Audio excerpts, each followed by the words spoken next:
হে everyone, আসসালামু আলাইকুম। Welcome to সহজ অধ্যয়ন। আজকে আমরা মডেল ভার্ব কুড এর সমস্ত ব্যবহার দেখব, যেমন could, could be, could have had, could have বিন। এগুলো আমরা কথায় কীভাবে ইউজ করব, এই সব কিছু বিস্তারিত আজকের এই ভিডিওতে বলবো। তো ভিডিওটি না টেনে সম্পূর্ণটি দেখার চেষ্টা করবেন। কুড কুড আমরা ব্যবহার করব অতীত রূপ। কুড কিন্তু একটা অতীত রূপ। আর কিছু করতে পারতাম এক্ষেত্রে ব্যবহৃত হয়, যেমন আই কুড গো, আমি যেতে পারতাম। আই কুড ইট, আমি খেতে পারতাম।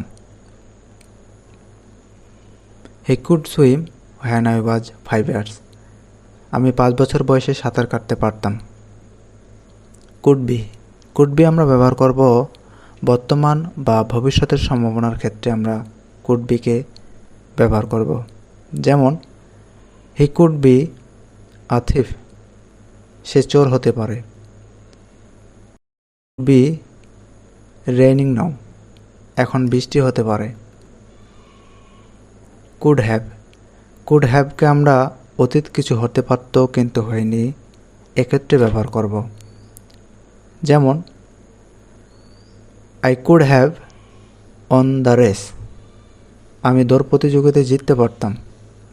He could have died in the accident, সে দুর্ঘটনায় মরে যেতে পারত। কুড হ্যাভ হ্যাডকে আমরা কখন ব্যবহার করব? অতীতে কোনো কিছু পাওয়ার সুযোগ ছিল, এক্ষেত্রে ব্যবহৃত হয়। I could have had a better life, আমার আরও ভালো জীবন হতে পারত। We could have had more time, আমাদের আরও সময় থাকতে পারত।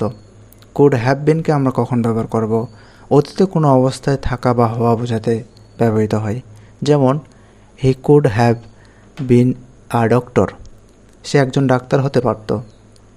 It could have been dangerous, এটা ঝুঁকিপূর্ণ হতে পারত। তো এরকমভাবে আমরা এগুলো ব্যবহার করব। তো এই ছিল ভিডিওটি ভালো লাগলে অবশ্যই লাইক করবেন, কমেন্ট করবেন এবং সাবস্ক্রাইব করতে ভুলবেন না। ধন্যবাদ সবাইকে।